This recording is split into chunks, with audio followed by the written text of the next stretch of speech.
class.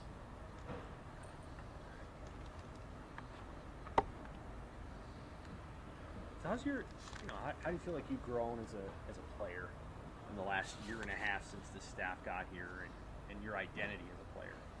I've grown a lot. I mean, just the confidence I've got from reps and the confidence I've got from, my beliefs outside of football.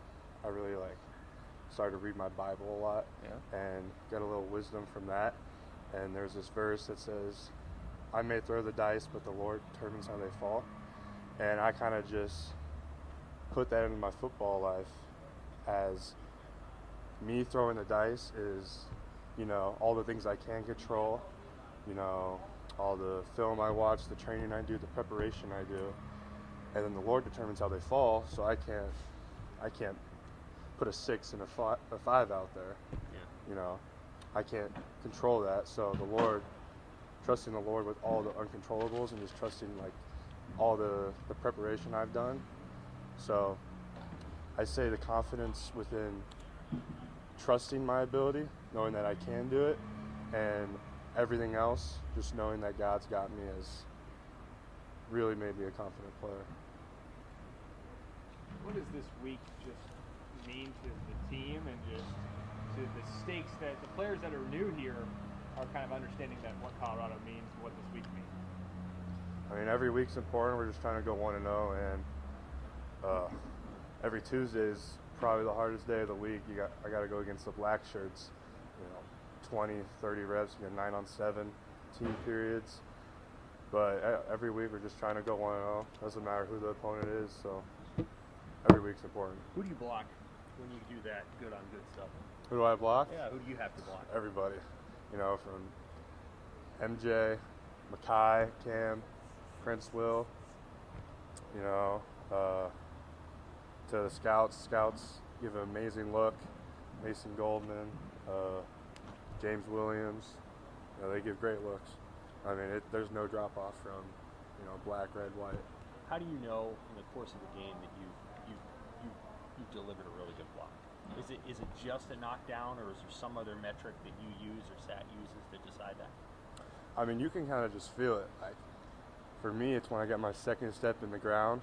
If I'm under him and I hear him, I know I won, and I just accelerate my feet. That's always a fun time. How many times did that happen on Saturday? Happened a couple times. When you hear that sound. Oh yeah. And you're like. That's why you play.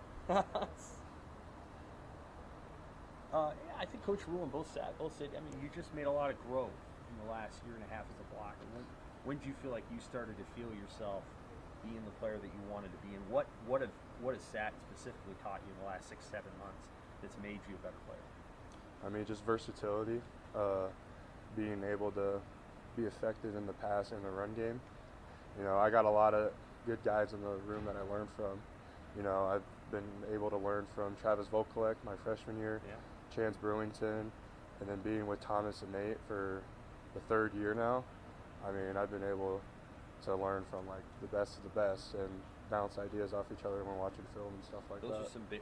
Chance is a really big guy. Travis was big. Where do you see yourself in that group of players as a blocker and as just a physical athlete? I mean, right now I still feel like I'm the young freshman, looking up to Travis. But I mean, I just turned 21 yesterday, so it's moving. Thank you. It's moving pretty fast. But I mean, day by day you don't see a lot of growth. But I look back to last year or 2 years ago, you see major jumps. So I just got to stay motivated in that aspect. What's the challenge with Colorado's defense in particular, especially those guys that are sort of on the edges? What's good about them? They got good long arms. They're more pass rushers. They like to be physical in that way. So we just get good pad level, come off the blocks. We'll have a good day. Thank you. Thank you guys.